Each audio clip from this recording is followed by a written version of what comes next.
আপনারা জানেন জান্নাতের মধ্যে একটা মাহফিল হবে, সেমিনার হবে। সেখানে আল্লাহ জান্নাতীদেরকে নিয়ে একটা মাহফিলের আয়োজন করবেন। জান্নাতি শ্রোতা হবে আর বক্তা হবে 3 জন। প্রথমে বিশেষ বক্তা হিসেবে থাকবেন হযরত দাউদ আলাইহিস সালাম। দাউদ আলাইহিস সালামের কুরআন নাজিল হয় নাই, দাউদ নবী কোনোদিন কুরআন পড়েও নাই। তারপরে আল্লাহ সেদিন তাকে ইলম দিবেন, তিনি দাউদ নবী সূরা তোহা থেকে তেলাওয়াত করবেন। তাফসীরে এসেছে দাউদ নবী যখন কুরআন থেকে তেলাওয়াত করবেন তার একটা গলা থেকে, একটা কণ্ঠ থেকে 80 রকম সুর বের হতে থাকবে। জান্নাতীরা দাউদ নবীর কণ্ঠে তেলাওয়াত শুনে তো পাগল, বলবে আল্লাহ কি তেলাওয়াত শুনতেছি, আমরা তেলাওয়াত শুনে শুনে জান্নাতে থাকতে চাই, আর কিচ্ছু চাই না। আল্লাহ বলবে এর থেকে কি সুমধুর তেলাওয়াত শুনতে চাও না? জান্নাতীরা বলবে আল্লাহ এর থেকে সুমধুর তেলাওয়াত হতে পারে, আমাদের আর বিশ্বাস হয় না।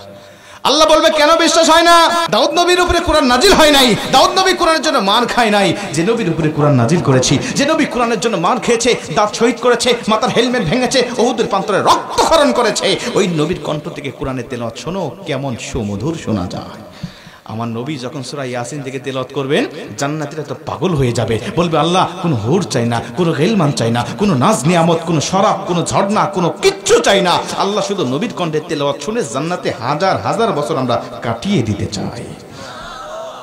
আল্লাহ বলবে জান্নাতি এর থেকেও কি সুমধুর তেলাওয়াত তোমরা শুনতে চাও না? জান্নাতীরা বলবে আল্লাহ এর থেকে সুমধুর তেলাওয়াত হতে পারে, এটা আমাদের আর বিশ্বাসই হয় না। জান্নাতীরা কেন বিশ্বাস হবে না বলো? আমার নবীকে কণ্ঠ দিয়েছি আমি আল্লাহ নিজে, আমার দাউদকে কণ্ঠ দিয়েছি আমি আল্লাহ নিজে, কিন্তু আমার গলায় কত কণ্ঠ রেখে দিয়েছি জানো না? আমি আল্লাহ নিজের কণ্ঠকে ওজার করে এখন তোমাদেরকে সূরা রহমান থেকে তেলাওয়াত করে শোনাতে চাই।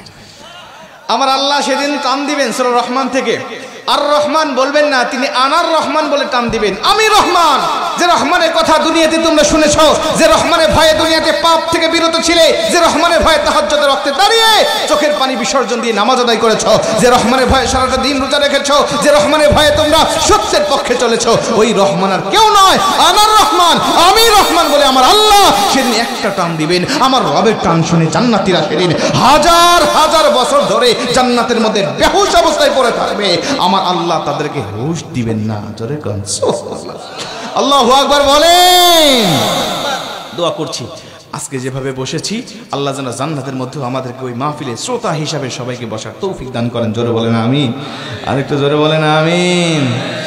মুসলমান ভাইরা আমার লক্ষ্য করেন, অনেক কথা আপনাদেরকে বলতেছি, একটুখানি মনোযোগ দেন। এই কোরআন যে তার মানে জান্নাতের মধ্যেও কিন্তু ক্ষমতা কমে যাবে না, জান্নাতের মধ্যেই কোরআনের ক্ষমতা কিন্তু বেড়ে যাবে।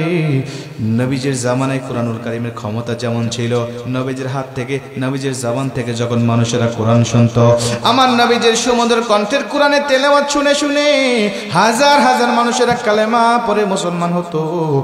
আজও নবীজির উপরে নাজিল হওয়া এই কিতাবের কোরআনের তেলাওয়াত শুনে আমাদের দুনিয়াবি বক্তাদের কণ্ঠে, দুনিয়াবি কারীদের কণ্ঠে কোরআনুল কারীমের তেলাওয়াত শুনে হাজার হাজার মানুষ প্রতিদিন কালেমা পড়ে মুসলমান হচ্ছে। জোরে কোন সুবহানাল্লাহ।